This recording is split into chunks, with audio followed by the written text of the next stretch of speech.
Deacon Dr. Sampson Nash is Associate Professor of Medicine for our DMin program, our Doctor of Ministry program. He's also Adjunct Professor of Christian Ethics at St. Tikhon's Orthodox Theological Seminary. He is also Hagop S. Mekjian Endowed Chair in Medical Ethics and Professionalism and Director of the Ohio State University Center for Bioethics and Medical Humanities. He's also continues to practice in palliative medicine, caring especially for patients with advanced cancer. So he knows whereof he speaks, both academically and very, very much pastorally and practically. He's a parishioner at St. Gregory of Nyssa Orthodox Church, OCA, in Columbus, Ohio. Also, Dr. Mark Cherry, who is Dr. Patricia A. Hayes Professor in Applied Ethics and Professor of Philosophy at St. Edward's University in Austin, Texas. He is the editor of extremely important journals in the field, namely, especially Christian Bioethics, which is an Oxford University Press journal. He's editor-in-chief of Healthcare Ethics Committee Forum. He co-edits very important book series in the field and is author of a book published by Routledge Press, Sex, Family, and the Culture Wars, as well as Kidney for Sale by Owner, Human Organs Transplantation and the Market by Georgetown University Press. So I'm very, very excited to give the floor over to Deacon Sampson. And thank you for the authentic kind of plea for help. Not only, Professor Cherry and I are actually in a field that philanthropy. You notice that both of us hold endowed chairs. So Mark is the Dr. Patricia A. Hayes Professor in Applied Ethics at St. Edward's, and I'm the Hagop Mokshin endowed chair. Our field actually really thrives upon philanthropy, just because it's not as revenue generating. We do teach a lot, but it is kind of the endowed professorships and endowed chairs are what make good ethics programs at many universities. So anyway, I'm happy to be part of this as well, fundraising part and educational part. Now, I think Mark Cherry and I have been friends for a very long time. Yes. Colleagues and friends. We've traveled, we've been at exotic places around the world together, and it's a joy to be with him. I can say that if we do stay to our now 50 minutes or so, I think we'll talk for about 45 minutes and then take Q&A. This will likely go down in history as the shortest conversation Mark and I have ever had. That's probably true. For those who know us, won't be surprised by that. So Mark, you've, as Peter had mentioned, you've written broadly. You are a philosopher. I'm a physician. We're both in the field of bioethics. Can you, just so people know where we're coming from, can you kind of briefly give a gloss of what bioethics is, where it is, and why we should care? Big question. Bioethics in general looks at least the way you and I engage in it for the most part, looks at medicine and healthcare, looks at issues in making decisions about the beginning of life, about suffering and taking care of medical problems generally, as well as end-of-life care. So it's a broad topic looking at decision-making in medicine as well as in setting up public policy. Now, this will be more getting into the way we think of bioethics. I've been at a conference before that, a Christian conference, an Orthodox Christian conference, where they said, what we need is more bioethics. Is there a danger particularly in that kind of thought? Absolutely. So I'll start with just an example. I was at a conference in Switzerland this last summer. Was an Orthodox conference. And what was so striking to me about the conference was how much of the secular world and its way of thinking about right decision making was slipping into Orthodox discussions. People wanted to think about rights and obligations. They wanted to think about whether it was okay to help people, to kill people at the end of life. They wanted to think about abortion as if it were a good thing, all kinds of things like this, because all of these very secular issues had been sort of sneaking its way into the discussion in the community, precisely because that's the way the secular world is around us. Our culture is becoming ever more post-Christian, and secular bioethics is working very hard to fill the gap. Where Christianity once upon a time gave good answers to questions that were broadly accepted and understood, today many people don't understand them, don't accept them. And so what happens is the secular world is working very hard to come in, fill the gap, and teach it. And that becomes part and parcel of the culture, which then is brought into the church, which is very problematic. Right. So this is I think for the audience, being a very diverse audience, it's important to kind of understand the context. The Protestant theologian Paul Ramsey pointed out that bioethics as a field, as it grew out, really grew out of the ruins of liberal theology amongst the Protestants, and after Vatican II, a secular, where society had really lost its moral compass, its bearing. And a secular bioethics tries to fill that gap, become that moral compass, reasoning from a rational secular approach, and often being overtly hostile to traditional religious claims and beliefs. You and I are in the field of bioethics, actually leaders in the field of bioethics, but the way we view bioethics is not part of that movement, where we think we're furthering a secular morality.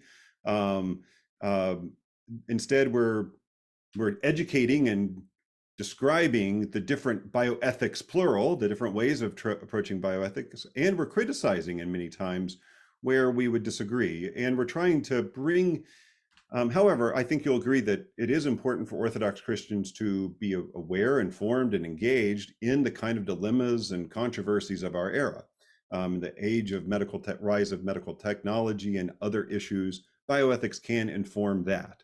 So in one sense, I think we're skeptical, we're internal critics of bioethics. In other turn, we are educators and further information and consideration in that describing what an Orthodox Christian approach should be around these dilemmas. You agree with that? It's true.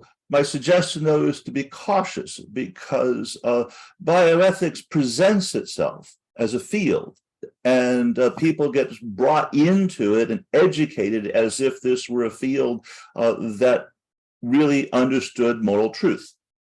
But it's a secular account, and it's a secular account that discounts all claims to a uniquely true canonical account of moral rationality and human flourishing.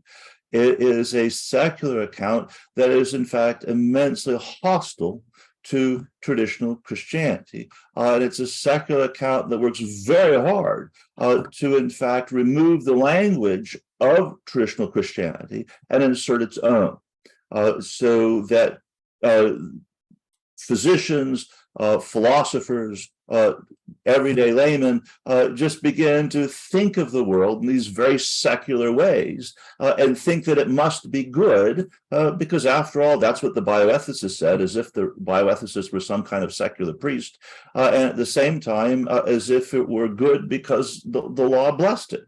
But the law blesses all kinds of things which are very morally problematic. Yes. As Peter mentioned, you've written broadly. You've written on the family, you've written on organ donation, you've written on controversies at the beginning of life, abortion and other things like that, on sexual ethics. our topic today is around end-of-life ethics, something I've practiced for the last 22 years or so, but you've been heavily engaged in both from a theoretical and education standpoint, but you've also done a lot of work with hospitals. So I don't want to say that I'm the practical one and you're not. You've been helping health systems and physicians and healthcare professionals think through some of the harder moral dilemmas as well, through your service on ethics committees and as an educator. In this trend, you just gave us a kind of a geography, a very brief geography of the kind of the map of the movement of bioethics and secularization. What trends are you seeing in end-of-life ethics that you think we should discuss today? I'm sure everyone's noticed, but it's worth talking about and being concerned about the way that assisted suicide, they call it physician-assisted suicide, though it's always puzzling as to why physicians should be participating in such a thing, as well as active euthanasia are being systematically assimilated into healthcare. There are all kinds of different laws, depends on what jurisdictions you happen to be living in or passing through. But Belgium, Luxembourg, Switzerland, the Netherlands embraced forms of medically assisted dying for some time. In North America, forms of assisted suicide are legal in Washington, D.C., and at least, and I'll probably forget some, but at least the states of Oregon, California, Colorado, Washington, New Mexico, Maine, New Jersey, Hawaii, and Vermont. If we were to look solely at Canada, Canada enthusiastically embraced physician-assisted suicide and active euthanasia. They have a wonderful, what they would think of as a wonderful, enthusiastic euphemism for it. They call medical assistance in dying. Doesn't that sound nice? But it's a way really of bringing in active killing of patients. Recognized in 2021, something like 3.3% of all deaths in Canada were done through physician assistance in something like active euthanasia. Yeah, it's coming. I mean, so to define, I'll help just by defining some of the terms. Many people in our audience will be aware of these terms, but just want to, for clarity. So physician-assisted suicide is a patient who says, I'd like my life to be taken. They either give a consent in advance or at the time, usually both in advance and at the time. But they don't, the physician or their proxy, whether the nurse or a member of the medical team, doesn't give the lethal dose or doesn't do the exact action that brings death. So whether it be a patient pushing a button or ingesting a cocktail, or there are different methods of killing, the patient is actually doing the suicide action. They're just given the means to do that effectively and sanitarily by the physicians. Now there is a suicide movement as well, most notably by a group called Final Exit. And I have a debate online with one of their general counsels. I think we actually both agree that you don't need a physician to commit suicide. And with their advice, it's actually quite sanitary as well. I don't suggest their advice. I think suicide is a great sin. If you are suicidal, please seek help for that. It's not a good answer. But physician-assisted suicide, the medical person does not do the final act. Voluntary active euthanasia, which is when the physician or their proxy, someone on the medical team, actually gives the lethal dose, whether it be an injection, pushes the button, or somehow other does the immediate action that brings death. This new term, physician aid in dying or medical aid in dying, really became popular around 12 years ago when it became insistent. It was used a little bit before then, but now if Mark or I submit an article to a major journal, a major medical journal or palliative journal, and we use the terms physician-assisted suicide, they won't want that to be used. They'll want physician aid in dying or medical aid in dying. However, in common language use, that sounds a whole lot like palliative care, where I'm actually caring for patients as they die, helping with pain and symptoms and other burdens of disease, And I think it's quite confusing. It's not concise language, but that's intentional. Right. It's used mainly by those that want to further voluntary active euthanasia and assisted suicide, though it is also used by those who are complete opponents of all kinds of things. They think that we're already on, just by giving good symptom management, we're already on a slippery slope to euthanasia. I disagree with that position. Right. Um, It's really, let me pause just for a second, Deacon Sampson. I want to underline one of the points you just made. This is very important. Then I'll pause and let you continue because you should keep talking about this. It's the ambiguity of the language, medical assistance in dying or physician assistance in dying. I mean, when you're sick and you're dying and you're in lots of pain, who wouldn't want a physician? You want to have the assistance. It's rhetorical. It draws you in. But the language is not about, in fact, palliative care. It's sneaky. It's really about convincing the person to be killed.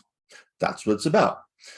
Canada uses the language very bluntly as a way, in a this very ambiguous way, and it always means this idea that we're going to try now to put you into a special process where you'll talk to the right people so that we can maneuver you towards the active killing or the active ending of your life.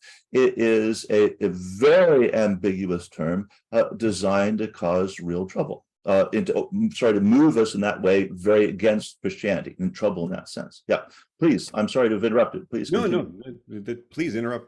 Continue. In that process, again, so we're mentioning the phenomena is different depending on the location. You already mentioned that. If we focus on North America and the United States, all of the states that have physician-assisted suicide legalized, they don't have, even if they use the term physician aid in dying or medical aid in dying, they don't have legalized voluntary active euthanasia. That is the medical personnel giving the final dose. In the United States. In Canada, they allow both, Yeah. and they use the same term, physician aid in dying. Now, I will say that in practice, it is reported by some colleagues that in states that have legalized physician-assisted suicide, that some, once that is accepted in the hospice culture, that sometimes they can be more heavy-handed with medications. And there may be a phenomena that some of us, that I often term slow, low efficiency euthanasia. That is that hospice personnel saying, oh, well, it's legal, and there's not an official process like like the laws envision, but there is kind of a heavy-handed. Now, I've cared for over 20,000 dying patients. I've taken care of lots of patients on hospice. Please don't hear me wrong, audience. I think hospice is often the best care for patients as they die. And what we're doing is trying to show how the drift from ethics moves us away from a traditional ethic. The other thing to note that's very important here is the way language is used. So I'm going to disagree with Deacon Sampson for the moment and say he really is the practical one. He's the one that has all the clinical experience. I do work at hospitals. I do clinical ethics, but he has much more real direct clinical experience than I do by any stretch of the imagination. So I'll make a comment, though, about language.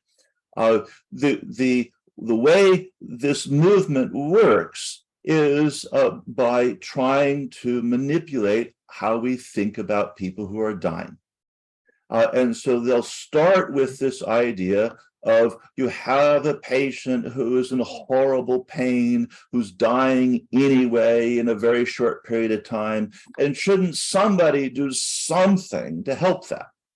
Now, of course, our hearts go out, we feel good about trying to help, and but their idea here is instead of calling someone like Deacon Sampson to come in and as a physician to really help care for his pain, help care for the individual, they imagine somebody coming in and in fact killing the patient. Okay. They use language called death with dignity and things like this. But then the question becomes, well, who in a secular world, who qualifies for that? And what you discover very quickly is in various jurisdictions around the world, it's no longer the fact that you have to be terminal, you have to be in horrible pain, and you have to be dying. In many jurisdictions, it's quite very plausible to sign up for and receive euthanasia, active euthanasia, or the means to help kill yourself, simply because you want to die. In Canada, they framed it in terms of the patient's own experience of suffering, which might simply be psychological. And so instead of calling a priest, which one ought to do, instead of calling appropriate medical care, they've set everything up so that one calls the people who come in to help you die. And it's important to recognize also how ritualistic it is. They actually they bring people together. They have important meetings with people who sound very authoritative. They then offer to have the family be there, and the family can come next week, Tuesday, for example, and then they bring you in and they do the injection. And in places like Canada, they do the injection and the patient then dies. And they try to make it very ritualistically and look very attractive and nice. They're good at it. I know people in Canada who I would refer to as the serial killers because they have announced to me that they have killed more than 20 people in this fashion. So it's important to see how they're manipulating the culture of medicine, the culture around us, while at the same time shifting people away from medical care, shifting people away from spiritual care, and shifting people towards this solution, which is simply about killing the patients. And it's important to understand also there how that impacts the individual who's killed, the family who surrounds the patient who's killed, and the physician who pushes the plunger in to kill the patient. All of those individuals are now deeply embedded in this practice, and it radically changes the heart. Anyway, I'm sorry, Deacon Sampson. No, that's right. No apologies. Many of the proponents of medical aid in dying or physician-assisted suicide and voluntary active euthanasia will try to base the ground their support of it in this kind of vague ethic of compassion, that it is compassionate to end someone's suffering by eliminating the sufferer. Some of my observations in doing this for a long time is, one, often if people were just patient, that life would end soon. I've been asked many times to hasten death. In one part of my career, it was at least once a month I was being asked to hasten death. And I would usually just reassure someone that often just a bit of patience. And I can only think of one patient in my career that I couldn't help symptoms. I can't make them go away. No one can make death clean and pretty. And I think one of the cultural phenomena is we've moved death to institutions. We've taken it away from the community. We want to hide death. And now, as the hospice and palliative movement is actually trying to correct that, saying, no, death is still among us, and we should have things like home hospice, people dying at home, which is, I think, a better place to die than a nursing home or hospital usually. I think this movement of hastening death is also trying to control death, control the timing, and actually hide it again. Sometimes even with the patient's consent. The patient doesn't want to, they want to be in control. They don't want to be a burden. And they may even consent early and feel pressure to do so. Now, to you and I, Mark, it seems very obvious that hastening death, and I do want to get onto some other issues in end-of-life ethics, but some people will say, well, what's wrong with, taking one's own life, or if I'm dying anyway? You mentioned this earlier, and I think you've already hit at so many things about the spiritual, the denial of good spiritual care and the impact of the soul. But in your experience, is this obvious to all Orthodox Christians that hastening death, committing suicide, or assisted suicide would be wrong, obviously? It's being lost. in a number of ways. I mean, the person who hit me the hardest when they asked the question, in that metaphorical sense, who asked the question about what would be wrong with hastening someone's death, actually helping, actually engaging the actions of killing them if they're dying anyway, was a monk. I couldn't imagine that coming from a monk. And what it did was it suggested to me that the culture has collapsed in remarkable ways around us, and such that it's really sneaking in places it should not. So I want you to imagine, for example, a dichotomy between traditional Christian death and a good old-fashioned yuppie, secular, atheist, cosmopolitan aerobic instructor death. The radical difference is the idea. Where the idea is the yuppie secular atheist doesn't want to see death coming, doesn't want to have pain, would like to die in their sleep without knowing it's coming, but of course after good financial management and planning. The Orthodox Christian traditionally wants to see death coming. We in fact pray that we're protected from an unforeseen death. We want to know it's coming so we have time to pray, to repent, to call the priest, to do those pastoral things. What happens is, as the culture changes around us, it creates all kinds of challenges because we are living amongst people who radically disagree with us. We start understanding ourselves in some ways kind of like them. We're sort of part of that culture, and we feel bad about feeling different, and it's hard to live a different life. Think of our children and how hard it is for our children to understand themselves as radically different, even though it's important that they do so.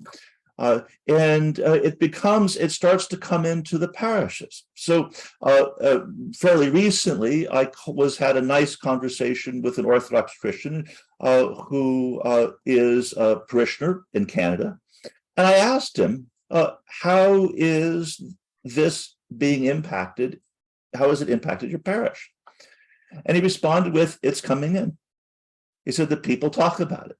And it's getting harder for many of them the longer the practice exists in public and is legal and so forth. People talk about it as a positive good outside of the parish. He said it becomes harder and harder for the people to see it. And as a result, it's becoming very challenging for the priests also. Yes. Thank you, Mark. I'm going, there's a few questions in the chat before we move on to other topics. I want to wrap these up. Sure. One of the questions is making a distinction between hastening death or facilitated death from comfort care. It's common in hospitals. Hospitals and palliative medicine especially are guilty of having their own jargon. And this jargon is obvious to those that are in the field, but it's not always obvious to patients and their families. Comfort care usually means that the team and the family, more often than not, the patient may not be aware, have acquiesced to the reality that a patient is dying, and that other medical technological interventions will not be successful, or that their burden is too great. Their burden is greater than what could be borne for the potential benefit. So comfort care is not saying that it should not be hastening death. Comfort care is saying that that's the limitation, that will be the focus of the medical care that they will be dealing with, trying to manage symptoms as best they can.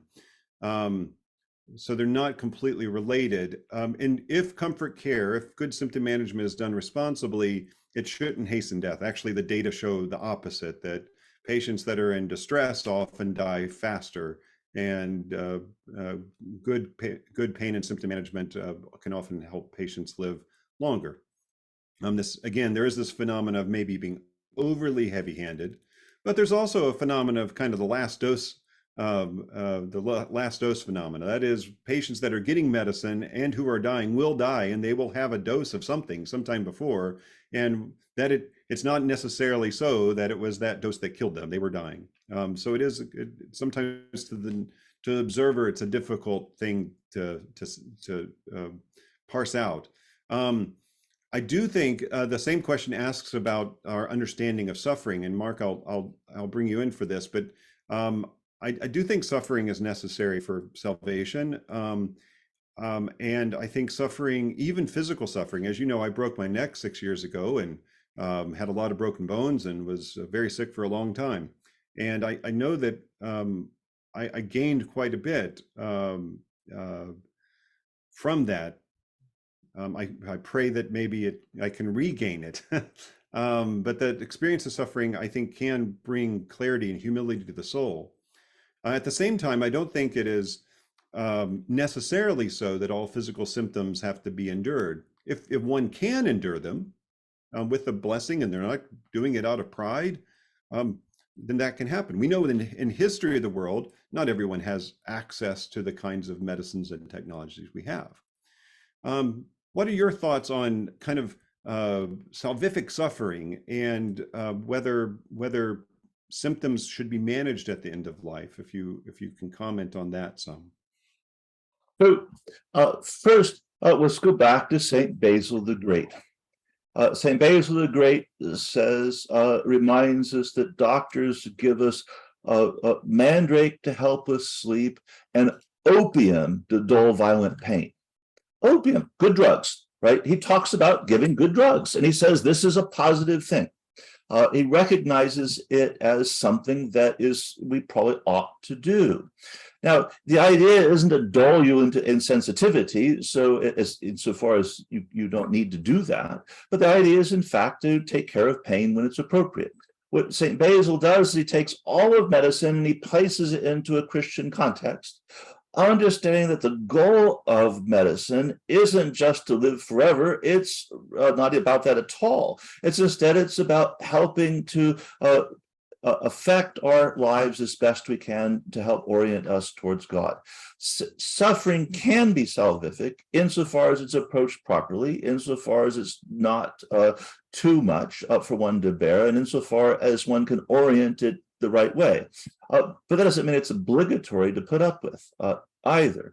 And there are times where suffering may in fact be much more than one can do in a sensible way. One might need medical care, but reasonably so, and one might also need spiritual care. What's so wonderful about St. Basil is he wants to do a both and. He references the importance of medicine even then, but at the same time recognizing one needs spiritual care. So you do a both and, recognizing that at times the secular world is going to drive us to medicine in inappropriate and bad ways. At the same time that we will still need medicine, but guided properly towards God. So suffering can be salvific, but one has to be cautious with it. This is often the difficulty, the challenge in doing Orthodox Christian ethics. Yeah. Is that we're often seeking wisdom and discernment among poles. We can clearly say suicide is a sin and it should not be done. Hastening death should not be done. But whether it takes wisdom and discernment on how to employ medicine. For instance, there's a question about that many patients who are seeking assisted suicide, that there's data showing that it's not about fear of symptoms, although those data are actually challengeable because surveys, how people answer surveys in this kind of question. So for instance, the surveys will show that people want control. Well, what do they want control over? What are their fears underlying their sense of need for control? They don't want to be a burden on family members. And usually third on the list is something about symptoms and suffering. I think it's hard to parse those out. We have too much faith in our own intentions, or being able to express them, that is. But we could imagine someone actually denying medical care and entering into hospice for the wrong reasons. Or we could imagine someone insisting upon advanced medical technologies in kind of an idolatry of this biological life. Can you comment on this, trying to find the royal path of discernment as we go through especially when someone has a life-limiting illness? Immensely challenging.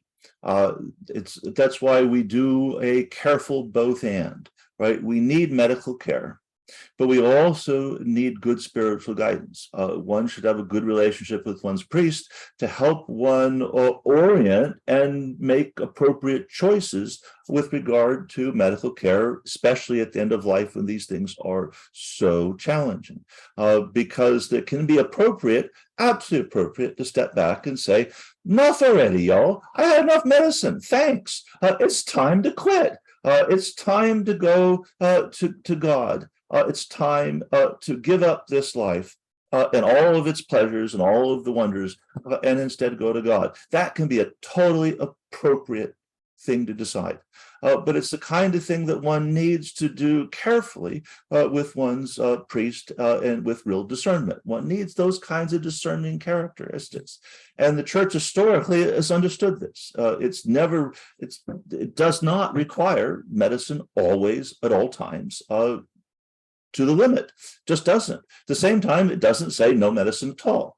It's always been done in this very careful both and, recognizing we're making very cautious choices about how best to orient us towards God, right, as we do so. Yes. Very important. One of your comments hits on one of the questions as well. The question was about if someone is suicidal, shouldn't they contact a psychiatrist, not a priest? And I think that's not an either or dilemma. In my experience dealing with patients that are suicidal at the end of life, this is not typical suicidal ideation. This is not the typical kind of suicidal thoughts that someone with a major mood or psychiatric disorder may have. They can be that because people with depression do die. And when they approach the end of life, sometimes it can be something similar.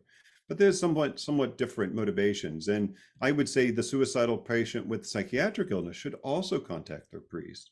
It doesn't say that they can't be under the care of a psychiatrist as well. I mean, I refer patients to psychiatry. I prescribe psychiatric medications as well. So I don't think it's either or. And I didn't mean to suggest otherwise. And I think, Mark, you'd agree. Yeah, no, I think it's important to have a both and. Make sure you find the right doctors. I mean, one of the suggestions I always make to my priest is insofar as he can, that he have a sense of doctors in the general vicinity who are likely to treat patients appropriately. That is to say that they're likely not to try to push them into medical care that's inappropriate. And they're not likely to try to sort of disassociate them from appropriate spiritual care, but they're likely to see it in this important both and. Now, priests can't know everybody, and a lot of that burden at times is going to fall on us and our families and loved ones, but I do think it's important to see it in that way. We should think in terms of very careful both ands. And again, go back to St. Basil the Great. That's what he's talking about.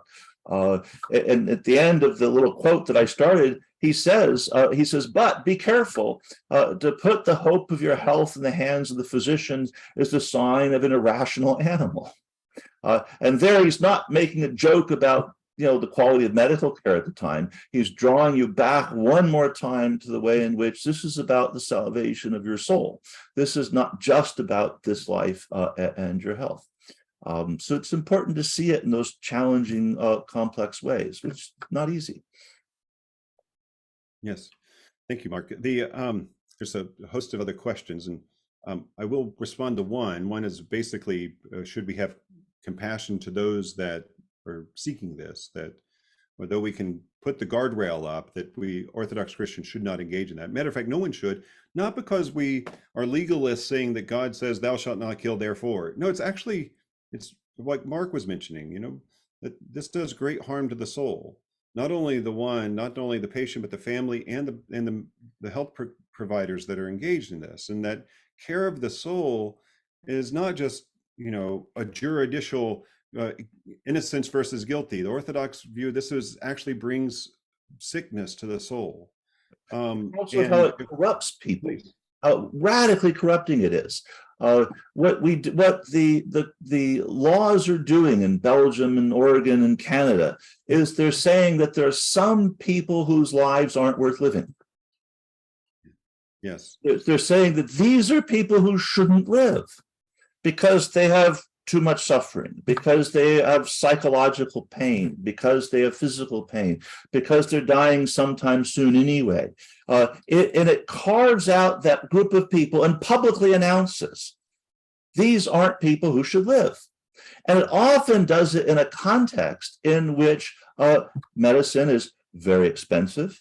End of life care, as I'm sure Deacon Sampson could tell you, is the practical one here, can be very expensive, especially if people are engaging in lots and lots of cancer treatment, lots and lots of other kinds of medical care. It can be very expensive. And it's much cheaper for society insofar as they can convince you to have an easy death, what they consider to be a dignified death.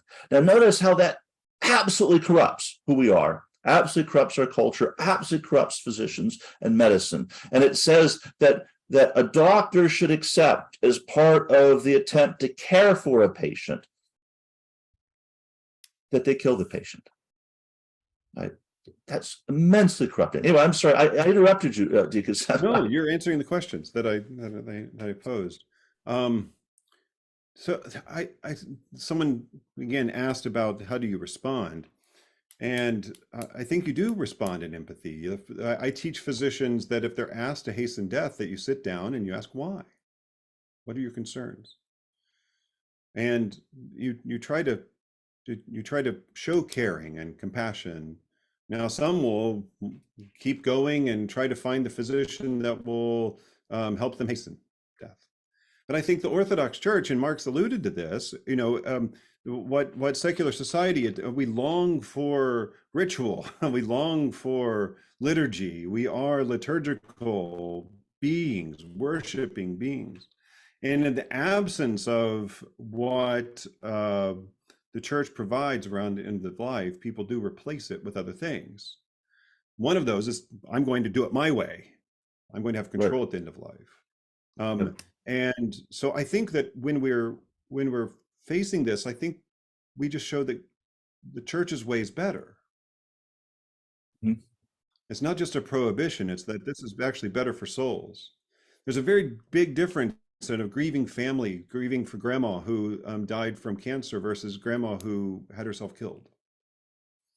There's a very different thing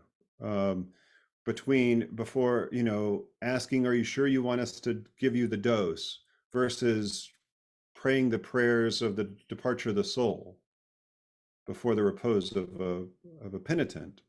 They're very different things. So I do think we should approach with empathy, but it's because we have a better way and we care for those souls. There's just a few other glancing issues that I want to get at because we're running out of time quickly. There are other questions around end-of-life care, such as sedation, even increasingly the use of hallucinogens at the end of life, even virtual reality, and all these other things. All these things are trying to distract us away from and dull the senses, not to treat necessarily pain and symptoms, but to take away the kind of spiritual, existential, and psychological experience. Do you see dangers in that? Sure. I mean, insofar as it's simply about distracting one, insofar as it is inserting a false reality for true reality, yeah, I think it can distort the relationships that we have with each other. It can distort relationships we have with God. It can be very problematic. But again, it depends on how it's being used under what circumstances. So I think one has to be cautious even there. Yeah. Right. Another line of so I can say that especially when it comes to hallucinogens recently, many of the proponents are actually trying to have a quasi kind of religious experience in doing that. Right, very problematic. Yes. Spiritually, these are very problematic. And I was asked at a major national conference about this, and I just said, well, in our tradition, actually, the drugs, mind-altering drugs like this can be a gateway for real spiritual warfare. Right. You can fall into real spiritual deceit, and trying to use a drug to have a spiritual experience is very problematic in our tradition. Right. Won't comment on that more. That takes a lot of unpacking. There's been a couple of comments about saints and martyrs. I want to make a very clear distinction, and Mark, you can correct me if you disagree. Martyrs who embraced death embraced Christ. They didn't die for selfish terms. They would embrace the suffering and dying for Christ's sake. Even saints that jumped off cliffs or something to avoid sexual sin or something like this, they embraced Christ in a different way. This is not the normal experience. Hagiography, the lives of the saints exist that teach us spiritual lessons. I'm not saying that it's not true. I'm just saying it's written in a certain way, in a certain clarity. We can embrace death if we're prepared to die. We have the blessing of someone else and we're not in delusion. But there's not a martyr that actually commits suicide. There's not a saint that commits suicide. Even if in our superficial reading, it seems, I mean, this is like the people that are furthering the trans movement, saying a woman that dresses up like a man is trans. No, I mean, this is always for furthering chastity and given the furthering the celibacy and worship of God. These are very different things. So it's one cannot, and it takes more time to unpack this, point to martyrs who died or saints that even leapt into the arms of Christ to avoid defilement and sin. We can't call those suicides. Any additional comments on that? Well, they're not suicides. Insofar as you leap into the arms of God, you assume God can save you insofar as God wishes. Was always the traditional reading of that kind of passage. But recognize also there's nothing wrong with welcoming death if it's time for death to come. Right? There's nothing wrong with understanding even that death can be an active process in the sense that you are part of the decision. The person is making the decision. It's time to give up. The soul, it's time to pass, right, in that language. But that's different from giving somebody a drug to kill them, or them taking a drug to kill them, or putting a gun to one's head or something like that. Those are radically different issues. I remember a conversation with an Orthodox priest who I met many, many years ago, who told me that when he would go to see a patient in the hospital, even one who was in a coma and wasn't expected to live, and he'd sort of see the family fighting all around them, he would sit and he would talk to the patient. And people sort of look at him like he was crazy. It's like, why are you talking to the patient? Patient can't respond. He says, the patient's still here. The patient's still listening. I will talk to the patient. I will pray with the patient. And sometimes what he said to the patient is, you see the chaos of the family around you. Maybe it's time for you to leave the love of this life and go to Jesus. It's maybe time to shift. And he said routinely, what happened then is the patient slowly died, and medicine couldn't really change that. And the family couldn't really do much about it, because after all, the person was actively part and parcel of the choice.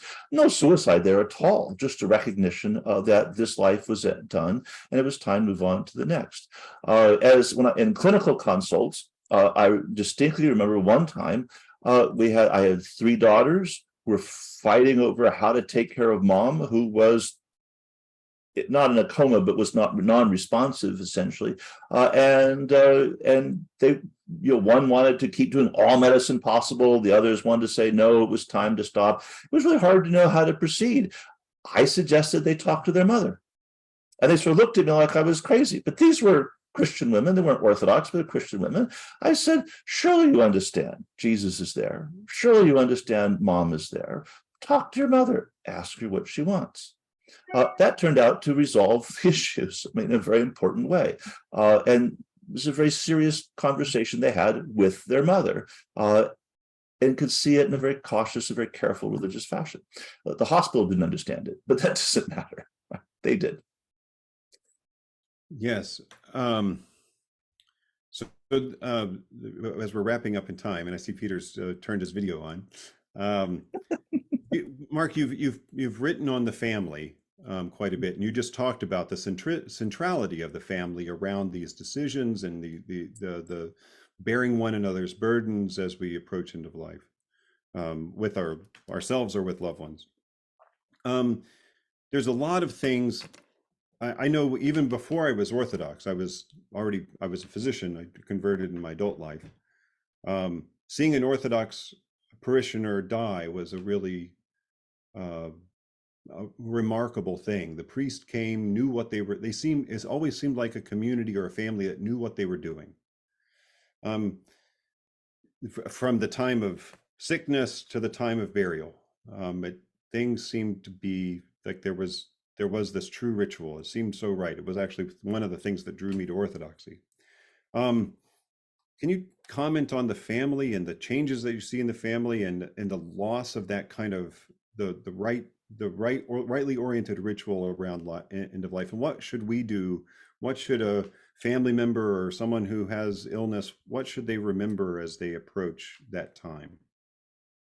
So I'll only make one or two comments because the challenges to the family are immense, and the traditional family is under attack conceptually as well as just in general in our culture.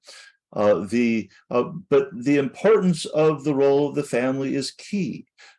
It's the death is a time, one of the last times you'll have to talk to the person, to come back together with the person, to show love and care for the person. It's an opportunity for us to reach out and try to reconcile the kinds of problems that we have.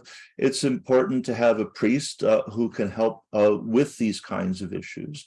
There's an appropriate way of taking care of the body, which can be done by the family, but not always just the family. It can be too hard. Maybe bring in friends and other loved ones. But there is this role that is played where the community is part of. And as the family collapses, it will be difficult to do. And it's amongst the real challenges of the loss of the family. Thank you. Yeah. The final question I'll ask you, Mark, if I can have one more question, Peter. And this deserves more unpacking, but how we engage these things. Some people could just read this through a political lens. I know that both of us sometimes have some libertarian leanings when it comes to politics. As we're entering election cycles, and often politicians do great violence when they talk about bioethics issues as propaganda. Usually what's being furthered is not the right solutions or not always informed. How do you think we should engage this in kind of how should an Orthodox Christian engage kind of the secular world when it comes to this kind of overly politicized society we're in? If you have just, I'm putting on spot, I guess, just a small bit of wisdom on how we should think that way. One basic understanding is, look, we live in a democratic society in theory. We get to vote our consciences just like everyone else does. And insofar as our consciences vote a certain kind of a way, that's what happens. That's what it is. Democracy doesn't guarantee any particular outcomes. It says that there's a procedural way of trying to lead to certain outcomes. Now, insofar as one doesn't like democracy, there are maybe other ways of engaging in politics, which is what Deacon Sampson is trying to push me to talk about in 2 seconds, as Peter is getting irritated with me for going on too long. But I'll point out that particular issue is we do get to vote. That's part of it is, right? And that we don't like who is running for office. What can we do, right? We might have to vote our consciences as best we can, given the world that we live in. I do think, though, it's important to understand, insofar as we can, it's really essential to be able to carve out space for us as Christians to live as Christians, where we're not required to participate in inappropriate activities, where we're not required to participate in inappropriate medicine, so that doctors like Deacon Sampson aren't required to do assisted suicide, aren't required to do other things which we know to be deeply sinful. And that is a way of, we ought in fact to carve out those kinds of spaces insofar as we can with regard to the law. And if we can't, then we may just have to engage in civil disobedience. How's that? Thank you. And the carve Nice out is closing actually word there. Thank you so much. Oh boy. When you said just one little last question, you know, politics. Oh, sure. No, but seriously, thank you both. Wow. Just from the nature of the questions that you were getting, and you got a lot more than you were able to answer naturally. Not surprisingly, there were so many deeply heartfelt questions, many that come from such deep and painful experience and deliberation in people's lives. As you both know very, very well, ethics/bioethics is where we are touched so deeply and profoundly as we live our lives in a fallen, broken world. And even some of the questioners pointed out how much our church and the clergy, to whom we often turn for guidance, need guidance from people like yourselves, who are both thinking on these things and also doing, you know, in the hospital rooms. So I'm extremely grateful for that. And you know, as I was listening, I can sense your friendship, I can sense your mutual respect, and I can sense incrementally different approaches to, like, you know, kind of what the culture is, and the relationship between culture in and outside of the church. And I appreciate that. That has to be, you know, that's a part of reality even in the church, is different approaches to that. But when the rubber hits the road, when it comes to these decisions, I sensed a profound harmony in your approaches. So for all of that, I'm really, really grateful. I mean, as Father Chad really inaugurated the day, promising substance and not just fluff, he promised Orthodox education and not simply either the waving of some kind of ethnic banner or brand building of some sort. No, we're providing real substance here.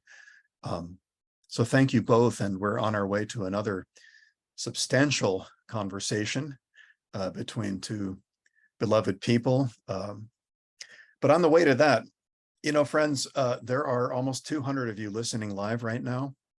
500 are registered, and people will come on and off during the day.